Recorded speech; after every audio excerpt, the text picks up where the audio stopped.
Okay, class. Now in this video, we are going to discuss about inertia and Newton's laws of motion. Right? अब यो इनर्सियाबाट हामी start गरौँ. Inertia भन्ने बित्तिकै कस्तो त भन्दाखेरि चाहिँ it is the inability of object to change of state of rest or motion in straight line भनेर भन्छ. भन्दा खोजेको के त भन्दाखेरि चाहिँ इनर्सिया भनेको एक किसिमको जिद्दीपना हो. कुनै पनि सब्स्टेन्सको कुनै पनि बडी युनिभर्समा भएको बडीको एउटा आफ्नो एक किसिमको एउटा जिद्दीपना हुन्छ. त्यो जिद्दीपना भनेको कस्तो त भन्दाखेरि चाहिँ हामीले भन्दाखेरि चाहिँ यसलाई हामीले इनेबिलिटीको नाम दिन्छौँ हैन. यो इनेबिलिटी भनेको के त भने एउटा उसले चाहिँ गर्न नखोज्ने. अब के गर्न खोज्दैन त भन्दाखेरि चाहिँ यदि त्यो अब्जेक्ट रेस्टमा छ भने त्यो जहिले पनि रेस्टमै हुन खोज्छ र त्यो बडी यदि मोसनमा छ भने it always tries to be in motion. है अब यो कस्तो त भन्दाखेरि चाहिँ अब यो जबसम्म तिमीहरूले कुनै पनि बाहिरबाट एक्सटर्नल फोर्स लगाउँदैनौ नलगाएसम्म के हुन्छ त भने रेस्ट अब्जेक्ट त्यो सधैँ रेस्टमा हुन्छ र त्यसपछि त्यहाँबाट मोसनमा भएको अब्जेक्ट जहिले पनि युनिफर्म मोसनमा चाहिँ स्पेसमा कुदिरहेको हुन्छ र त्यसले गर्दाखेरि उसको स्टेटलाई चेन्ज गर्नको लागि बाहिरबाट एक्सटर्नल फोर्स अप्लाई गर्नुपर्ने हुन्छ र कहिलेकाहीँ त एक्सटर्नल फोर्स अप्लाई गर्दा पनि त्यो कुरो हुन सक्दैन र. जस्तै फर इक्जाम्पल एउटा ठुलो बोरा छ, तिमीले ढकाल्न खोज्यौ अथवा बोक्न खोज्यौ भने त्यो बोक्न नसक्ने स्थिति पनि आउन सक्छ. त्यतिखेर चाहिँ फोर्स अप्लाई भएर पनि स्टेट चेन्ज हुन्छ भन्ने कुनै ग्यारेन्टी हुँदैन र. त्यही भएर चाहिँ त्यो जति हामीले फोर्स बाहिरबाट लगाउन पर्छ त्यो लगाउन पर्ने भएको भनेको के हो त भन्दाखेरि चाहिँ हामीले जबरजस्ती गरेको कुनै पनि सब्सटेन्सलाई हामीले उसको पहिलाको ओरिजिनल स्टेटबाट चाहिँ हटाउनको लागि हामीले बाहिरबाट एक्सटर्नल फोर्स लगाउनु पर्ने हुन्छ र. द्याट इज वाइ इनर्सिया भनेको के त भने it is the inability to change the state of a body.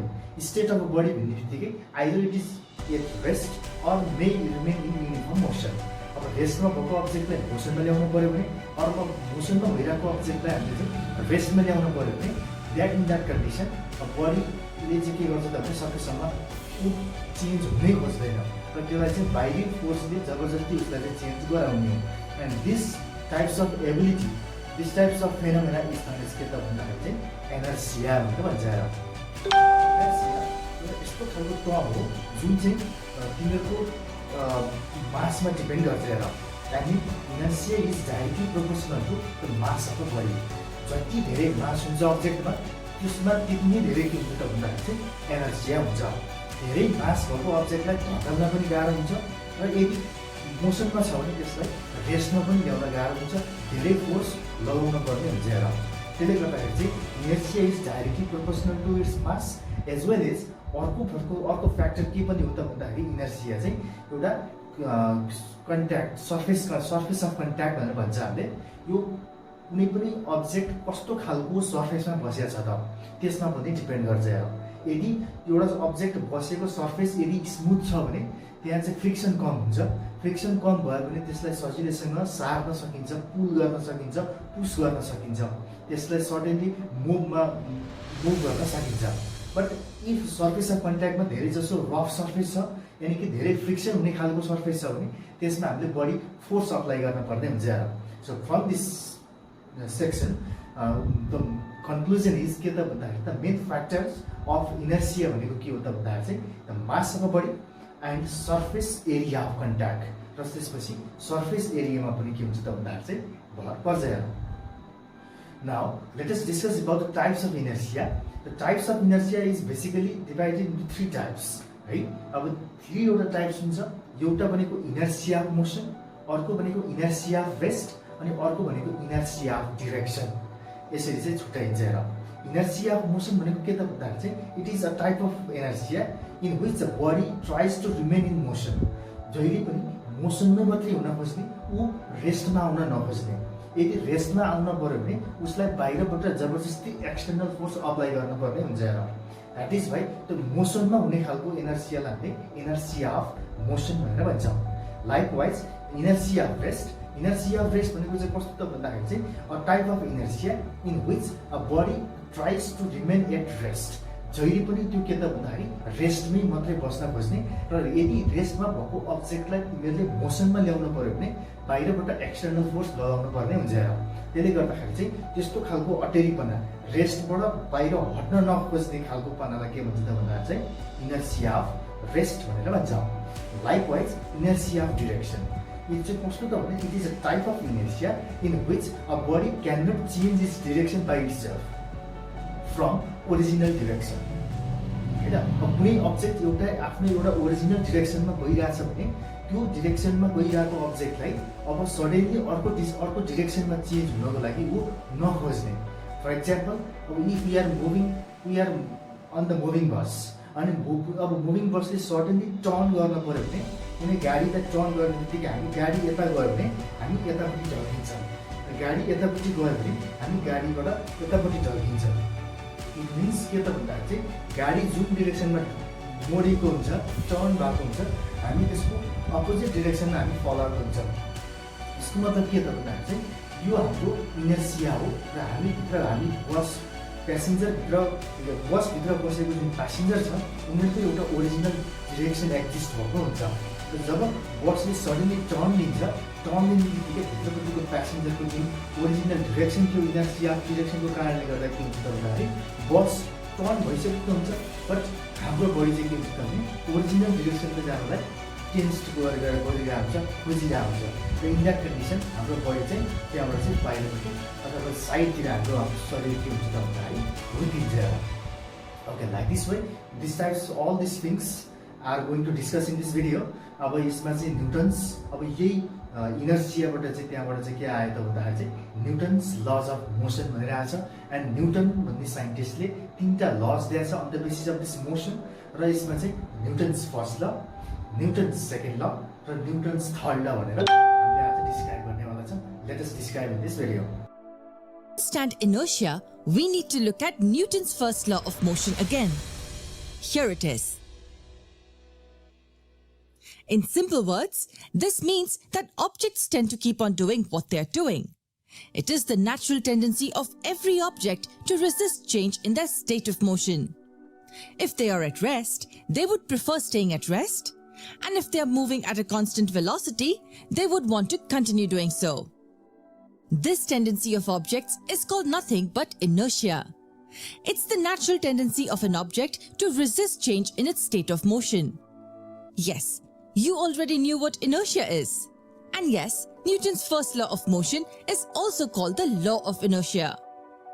Do you think all objects have the same inertia? All objects resist changes to their state of motion, right? So all should have the same inertia, correct? Well, not really. Because inertia tells us how strong an object's tendency is to resist change in its state of motion. Think of it like this. There's a tiny brick kept on a table next to a relatively larger and a heavier brick. Which one do you think would be easier to push? Without doubt, the tiny brick, correct? Yes, but why is that? It's because the heavier brick's tendency to resist change in motion is more. The heavier the object, the more is its tendency to resist the change in motion. The more mass an object has, greater will be its inertia.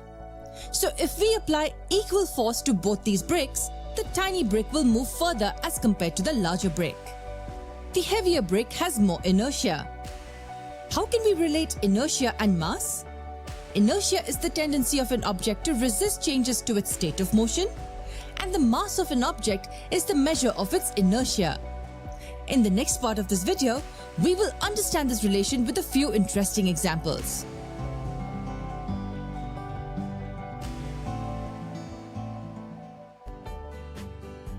In our everyday life, we observe that effort is required to put a stationary object into motion or to stop a moving object. Have you ever wondered if a ball kicked on the ground would keep moving forever, or after some time would naturally stop moving? The ball will continue to move unless an object of force stops it. Here comes Newton's first law, which states a body continues to be in its state of rest or of uniform motion unless acted upon by an unbalanced external force. To understand Newton's first law, you need to understand what unbalanced force is.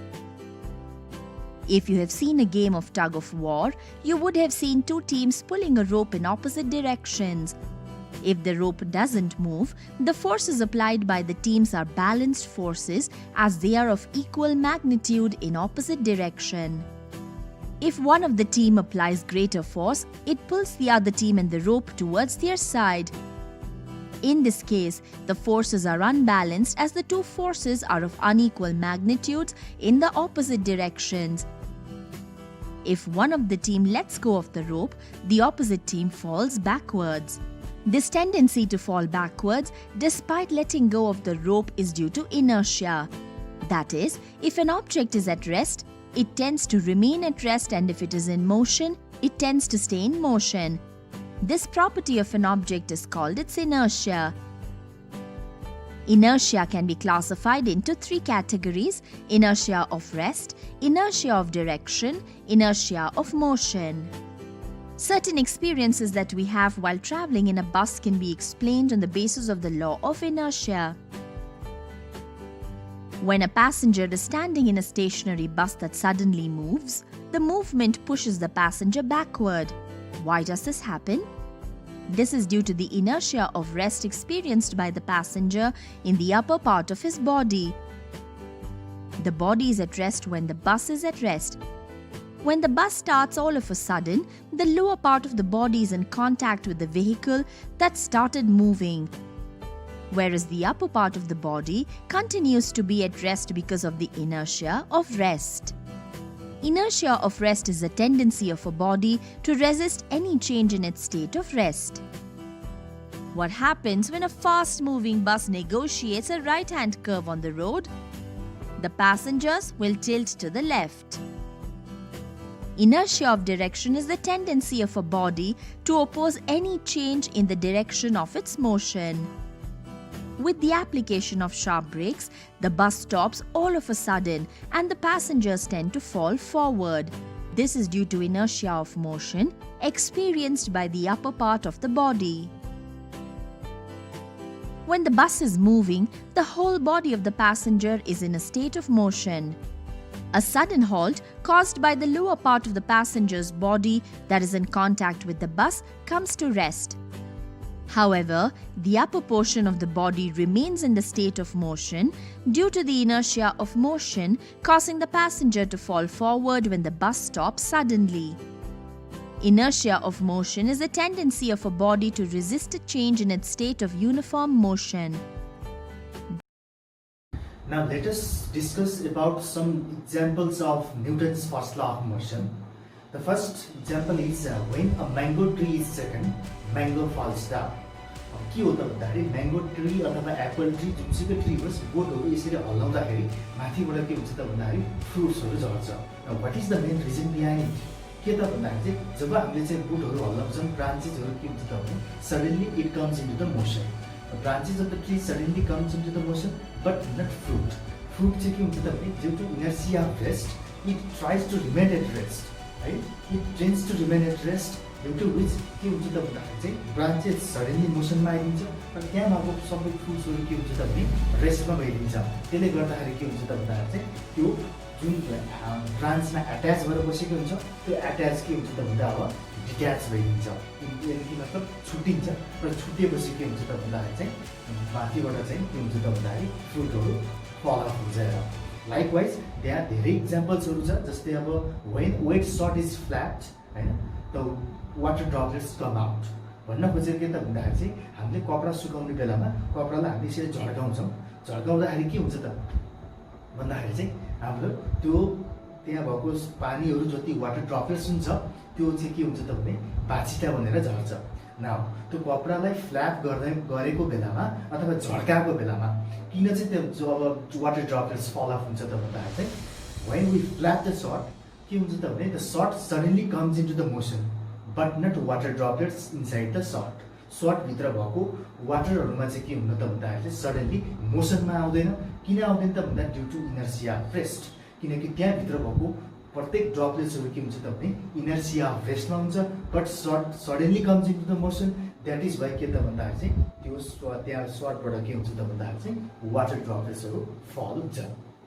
Likewise हामीसँग अरू पनि example छ, जस्तै अब when a carpet is beaten dust fall off, होइन. हामीले चाहिँ त्यो घरमा युज गरेको तलपट्टि राखेको कार्पेटलाई हामी धुन पऱ्यो भने अथवा चाहिँ त्यो कार्पेटलाई सफा गर्न पऱ्यो भने हामीले चाहिँ लट्ठीले हान्छौँ, डङ्कीट्याङ हान्छौँ, होइन. त्यो लठीले हान्दाखेरि किन त भन्दाखेरि चाहिँ अब डस्टहरू निस्किन्छ। किन निस्किन्छ त भन्दाखेरि सेम प्रोसेस डस्टलाई when carpet is beaten, the carpet suddenly comes into the motion, but dust inside it remains at rest due to inertia of rest. Inertia of rest को कारणले गर्दा के हुन्छ त भन्दाखेरि चाहिँ डस्ट रेस्टमै हुन्छ र त्यो कार्पेट चाहिँ के हुन्छ सडनली मोसनमा आइदिन्छ अनि आइदिएपछि के हुन्छ त भने त्यहाँभित्र भएको सबै डस्टहरू इजिली के हुन्छ फल हुन्छ र लाइकवाइज अब यसको न्युटन्स फर्स्ट लको इक्जाम्पल हामीले अरू पनि दिन सक्छौँ जस्तै अब fan ceiling fan भनौँ keeps on moving for some times even after the switch is off. कहिलेकाहीँ कि अब हामीलाई सबैले थाहा भएको कुरा हो अब घुमिरहेको सिलिङ फ्यानलाई हामीले या झ्याप्पै निभाइदियौँ भने त्यो एकछिनसम्म त्यो घुमिरहन्छ।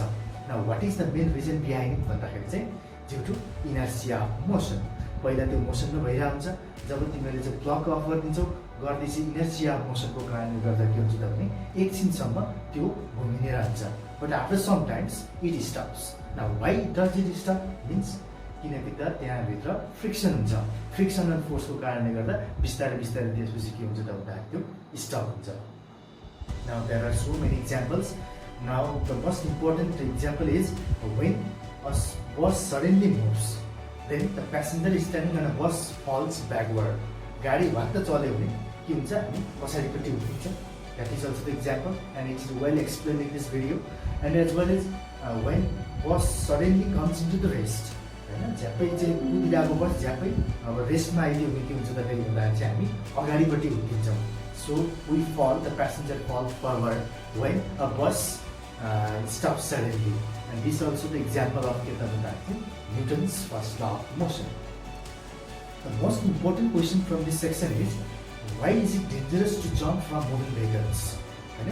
अब मुभिङ भेहिकल्सबाट जम्प गर्दा के डेन्जर हुन्छ त भन्दाखेरि चाहिँ when someone jumps from the moving vehicles, then his or her feet suddenly comes into the rest due to the contact with the ground. Ground the rest ma huncha चलिरहेको गाडीबाट झ्याप्पा हाम फाल्यो भने के हुन्छ त भने खुट्टा के हुन्छ त सिधै झ्याप्पै रेस्टमा आउँछ but upper part of our body remains in motion. हाम्रो माथिपट्टिको बडी पार्टहरू के हुन्छ त भने मोसनमै हुन्छ। त्यसले गर्दाखेरि के हुन्छ त भने our upper part go and strike on the ground यानि कि हेड चाहिँ के हुन्छ त भन्दाखेरि चाहिँ ग्राउन्डमा गएर ठोकिन्छ र त्यसले गर्दाखेरि चाहिँ इन्जुरिज हुने चान्सेस हुन्छ। अरू not only that it may also cause death पनि हुनसक्छ र that is why it is much more dangerous to jump from moving vehicles. र यदि मुभिङ भेहिकल्सबाट हामीलाई जम्प गर्नै पऱ्यो भने पनि कसरी जम्प गर्नुपर्छ त भने जुन डिरेक्सनमा गाडी मुभ भएको हो हामी पनि त्यही डिरेक्सनमा एकछिन हामी आफै के गरिदिनुपर्छ त भन्दाखेरि रन गरिदिनुपर्छ। रन गऱ्यो भने के हुन्छ त भन्दाखेरि चाहिँ इनर्सिया अफ मोसन घट्ने समय लाग्छ टाइम लाग्छ अनि त्यसले गर्दाखेरि जम्प गरेको जुन पर्सन हो ऊ चाहिँ अब सफर हुन कम चान्स हुन्छ र त्यसैले गर्दाखेरि चाहिँ अब यो खलासीहरू हुन्छ गाडीको खलासीहरू झर्ने बेलामा उनीहरू के गरेको हुन्छ त भने गाडी नरोक्दै झर्छ कोही तर झर्ने बेलामा चाहिँ उनीहरू कसरी झरिरहेको हुन्छ त भन्दाखेरि चाहिँ जुन डिरेक्सनमा गाडी कुदेको हुन्छ त्यही डिरेक्सनमा उसले चाहिँ 3-4 पाइला ऊ पनि दौडेको हुन्छ ऊ झ्याप्पै रेस्टमा आउन सक्दैन र है त। यो पनि एउटा इक्जाम्पल भयो। अर्को मस्ट इक्जाम्पल भनेको के हो त भन्दाखेरि चाहिँ soldiers can not stop running when commander order to stop. जस्तै अब सोल्जर्सहरू हुन्छ आर्मीहरू बिहान बिहान एक्सर्साइज गर्दै गएको हुन्छ त्यहाँ एउटा कमान्डर हुन्छ उसले रन गर भने रन गर्ने हो स्टप गरे स्टप भन्यो भने स्टप गर्ने हो। अब रनिङ गरिरहेको सोल्जर्सलाई एकैचोटि अर्डर दिएर चाहिँ स्टप भनेर अर्डर दियो भने उनीहरू एट वन्स स्टप हुन सक्दैन। किन हुन सक्दैन त भन्दाखेरि चाहिँ whole body was remaining to the motion. पहिले बडी मोसनमा हुन्छ त्यसले गर्दा इनर्सिया मोसनको कारणले गर्दा उनीहरू एट वन्स रेस्टमा हुन सक्दैन। That is why they are not able to stop as the commander order to stop the run. Likewise धेरै कुराहरू छ जस्तै अब झ्यालमा तिमीहरूको सिसाको झ्याल रहेछ सपोज ढुङ्गाले हान्दा के हुन्छ त भन्दाखेरि त्यो सिसा क्र्याक हुन्छ फुट्छ होइन। But when you fired a bullet on the glass of the window होइन तर विन्डोको ग्लासमा यदि हामीले बुलेट फायर गरिदियो भने के हुन्छ त भन्दाखेरि चाहिँ it does not crack it makes a very clear hole होइन without cracking.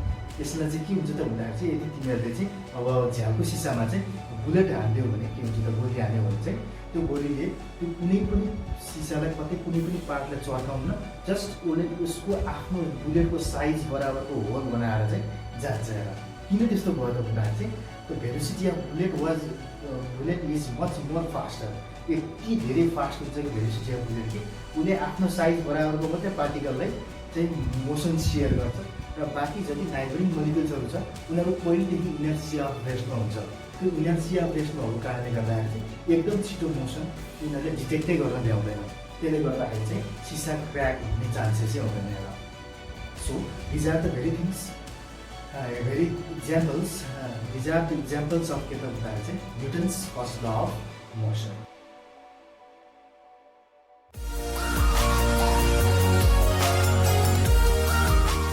Remember the Newton's first law of motion. It says that an object will continue to do what it's doing unless acted upon by an unbalanced force or some net force. Now the important question is, what happens when there is net force acting on an object? That's precisely what the second law of motion will discuss. Do you remember understanding the first law of motion with a simple diagram? If the forces are balanced, the acceleration will be zero. In the first case, the object will continue to remain at rest, and in the second, the object will continue to stay in motion at the same velocity and in the same direction. Don't forget, these two cases will remain true only if the forces are balanced. Only if the net force is zero. Now let's try to create a similar diagram for the second case. If the forces are unbalanced, then there will be acceleration. We saw that in the previous video. And now we come to the interesting part. Let me ask you a question and I'm sure you can answer it. On which two factors do you think the acceleration will depend on? I want you to tax your brain a bit. Let me repeat my question. On which two factors do you think will the acceleration depend on? Okay, let's say there's an object on a table. You apply a net force of 10 units on it. And then you apply a net force of 20 units on it. In which case do you think the acceleration will be more? Of course, the one in which the force was more. So we can say that one of the things the acceleration depends on is net force. If it's more, then more will be the acceleration. If it's less, then lesser will be the acceleration. Acceleration depends directly on the net force. Come on, now I want you to think about the second quantity the acceleration will depend on. Let's say there are two objects on the table. One has a mass of 3 kilograms and the other has a mass of 5 kilograms. Now, if you apply net force of 10 units to each of them, which one do you think will accelerate more? Surely it's the 3 kg one because it has lesser mass. Lesser the mass, more the acceleration. And more the mass, lesser the acceleration. Hence, we can say that acceleration depends inversely on the object's mass. If you understand this concept well, then understanding the second law of motion will be very easy. Mathematically, it can be written like this. In simple terms, the acceleration is directly proportional to the net force applied and inversely proportional to the mass of the object. That's the second law. Or as more people understand it, like this. The net force is the product of mass and acceleration. With this, can you tell me the units of force? That should be easy. The standard unit of mass is kilograms, and that of acceleration is meters per second squared. So the unit of force is kilograms times meters per second squared. And this is what we call as Newton. 1 Newton is 1 kilogram times meters per second squared. So if the mass of the object is 10 kilograms and the acceleration is 10 meters per second squared, then the force will equal 100 newtons. We can say that 1 Newton is defined as the amount of force required to give a 1 kilogram mass and acceleration of 1 meter per second squared.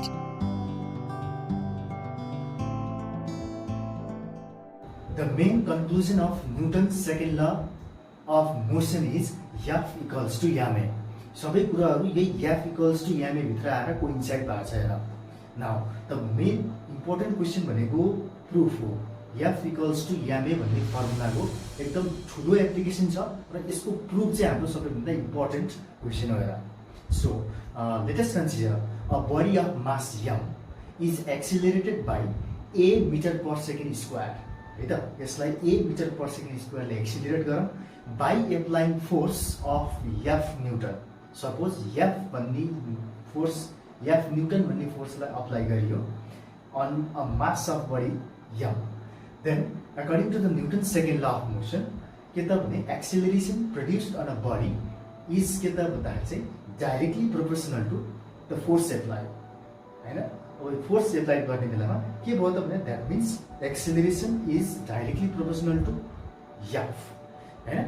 when if mass is kept constant, mass like constant राखेर हेर्ने हो भने acceleration directly proportional to force applied हुन्छ भने, and at second condition the acceleration is inversely proportional to के त भन्दाखेरि चाहिँ to its mass of a body.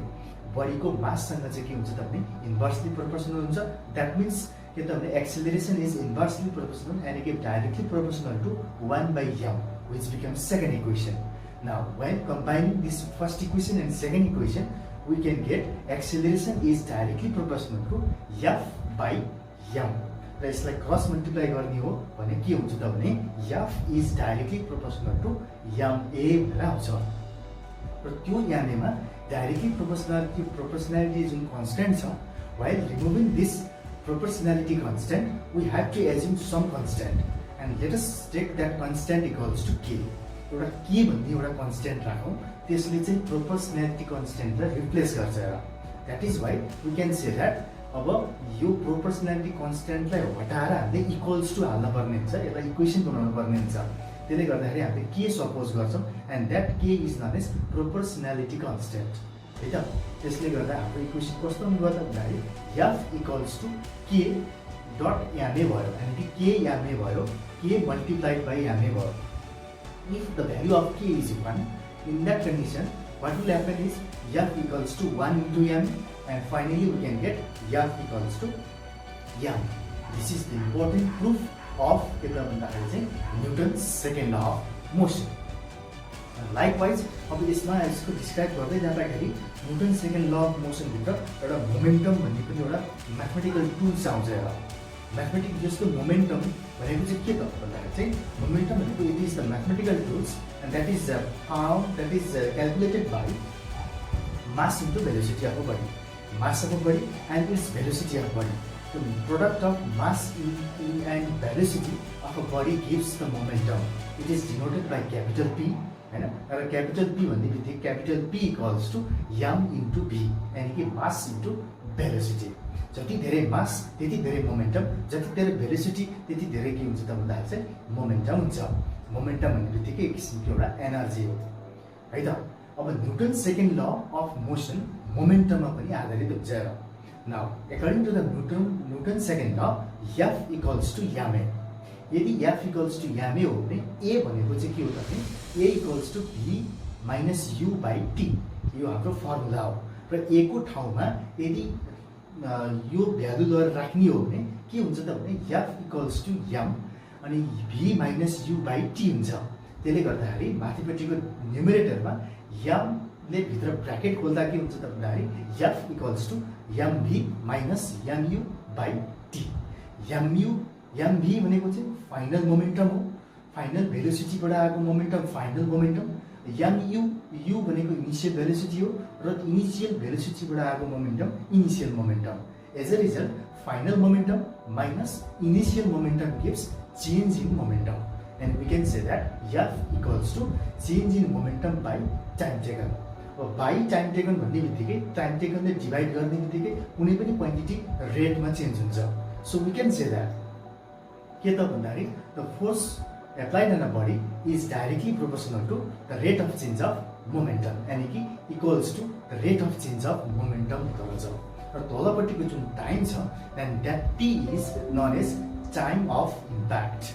यसलाई हामीले इम्प्याक्ट प्यारामिटर अथवा टाइम अफ इम्प्याक्ट भनेर भन्छ. and this time of impact is very much more responsible for force producing error. यसमा चाहिँ के हुन्छ भने मोर टाइम अफ इम्प्याक्ट, यानि कि force is inversely proportional to time of impact हुन्छ भनेर चाहिँ यो रिलेसनबाट आउँछ।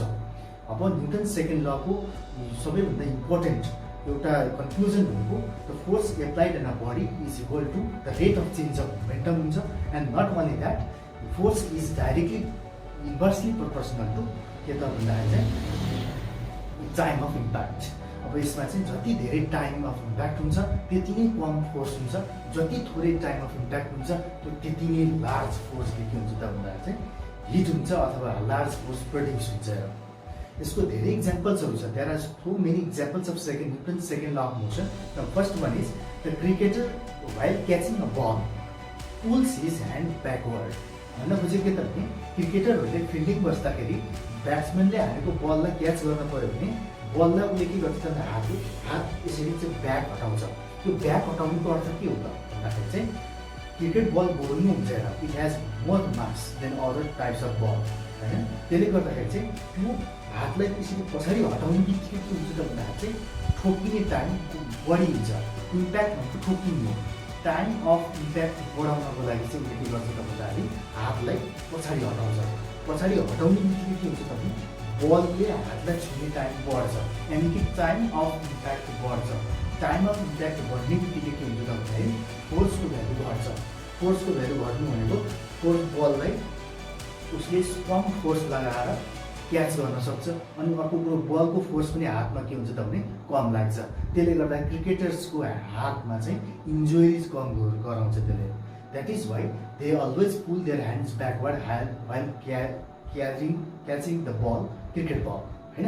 त्यसले गर्दाखेरि चाहिँ यो हात पछाडि हटाउने बित्तिकै टाइम अफ इम्प्याक्ट बढ्छ र त्यो टाइम अफ इम्प्याक्ट बढ्ने बित्तिकै त्यसपछि त्यो हिट हुने फोर्स कम हुन्छ र उनीहरूलाई के हुन्छ त भन्दाखेरि क्याच गर्न सजिलो हुन्छ। र अर्को पनि इक्जाम्पल छ, it hurts more when someone falls on cemented floor than sandy floor. कोही मान्छे सिमेन्टीमा पछारिनु र बालुवामा पछारिनुमा फरक पर्छ। हेर के त भन्दाखेरि अब कहाँ चाहिँ बढी दुख्ला त भन्दाखेरि चाहिँ सिमेन्टेड फ्लोरमा चाहिँ पल्टियो भने अथवा चिप्लियो भने पछारियो भने के हुन्छ त भने बढी दुख्छ। किन दुख्छ त भन्दाखेरि चाहिँ सिमेन्टीमा के हुन्छ त भन्दाखेरि चाहिँ सिमेन्टी भनेको एक्सट्रिमली हार्ड हुन्छ, इलास्टिक हुँदैन, फ्लेक्सिबल हुँदैन। तर बालुवा के हुन्छ लचक लचक हुन्छ, एक किसिमको लाइक फर्म जस्तो हुन्छ, त्यो चाहिँ खतिन्छ। त्यो चाहिँ तर खादिने त स्यान्ड हो, त्यो के सिमेन्टेड फ्लोर त खादिन्न, हार्ड हुन्छ। त्यसले गर्दा पछाडिदाखेरि के हुन्छ त भन्दाखेरि चाहिँ टाइम अफ इम्प्याक्ट सिमेन्टेड फ्लोरमा कम हुन्छ। तर स्यान्डी फ्लोरमा चाहिँ के हुन्छ त भने स्यान्ड चाहिँ के हुन्छ दबिन्छ। दबिँदाखेरि के हुन्छ त भन्दाखेरि चाहिँ टाइम अफ इम्प्याक्ट हल्का स्यान्डमा बढी भइदिन्छ। त्यसले गर्दाखेरि टाइम अफ इम्प्याक्ट बढी हुने बित्तिकै त्यहाँबाट फोर्स कम लाग्छ र त्यसले गर्दा सिमेन्टेड फ्लोरमा स्यान्डी फ्लोरमा चाहिँ के हुन्छ त भने कम हामीलाई चाहिँ दुख्छ अथवा इन्जुरी कम हुन्छ। But in case of cemented floor there is very less time of impact. Due to that less time of impact more force will be hit on the body. In that case we can get high injury on falling on cemented floor. यस्तै क्वेसनहरू हामीसँग अरू पनि छ। जस्तै अब why we feel much more difficult to stop the truck than the car having same velocity भनेर पनि भन्छ है। अब कार पनि छ, एउटा बस पनि छ, एउटै भेलोसिटीमा आइरहेछ, रोक्न पर्यो भने कसलाई गाह्रो हुन्छ त भन्दाखेरि चाहिँ ट्रकलाई गाह्रो हुन्छ। ट्रकलाई किन गाह्रो हुन्छ त भन्दाखेरि चाहिँ ट्रकको मास धेरै हुन्छ। अब as we know the force F equals to ma मा F is directly proportional to m देखिरहेछ।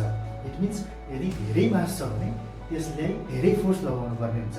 यदि रोक्न छ भने पनि धेरै फोर्स लगाउनु पर्यो, तर त्यसलाई रेस्टमा ल्याउनु छ भने पनि धेरै फोर्स लगाउनु पर्यो, त्यसलाई मोसनमा लानु छ भने पनि के हो त भन्दाखेरि धेरै फोर्स नै लगाउनु पर्ने हुन्छ। द्याट इज वाइ ट्रक र कारमा एउटै भेलोसिटी भयो भने रोक्ने बेलामा के हुन्छ त भन्दाखेरि चाहिँ ट्रकको मास धेरै भएको कारणले गर्दा more force has to be applied. त्यसले गर्दाखेरि चाहिँ गाह्रो हुन्छ। कारको मास थोरै हुन्छ, त्यसले गर्दा सजिलोसँग थोरै फोर्स लगाएर पनि कारलाई स्टप गर्न सकिन्छ।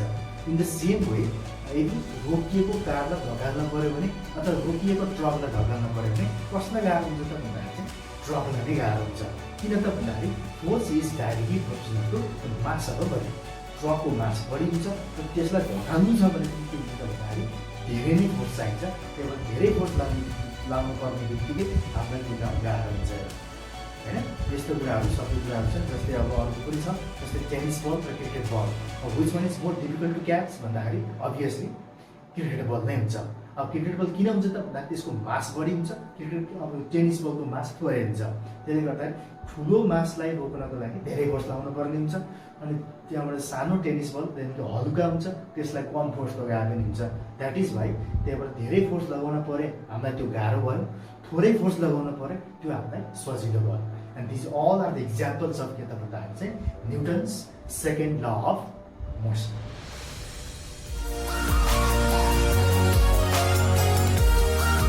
Ask yourself while studying the third law is, what happens when two objects interact with each other? What happens when you place an object on the table? The object exerts a force on the table and the subject exerts an upward force on the object. There are two forces that result from this interaction, a force on the table and a force on the object. The magnitudes of the two forces are the same, but the directions are opposite. These forces are called as action and reaction forces. The force exerted by the object on the table was an action force, and the force exerted by the table on the object is the reaction force. What we saw here is nothing but a display of the Newton's third law of motion. Every action has an equal and opposite reaction. That's how simple the third law is. Every action has an equal and opposite reaction. It means that when two objects interact, there is a force on each object. The magnitude of force on the first object equals the magnitude of force on the second one. And what about the direction? The direction of force on the first object is opposite to the direction of force on the second one. Let's talk about more examples. While a frog is swimming, it pushes the water back and the water pushes its body forward. Now let me ask you a question. Say a bird is flying upwards. Will the Newton's third law apply here?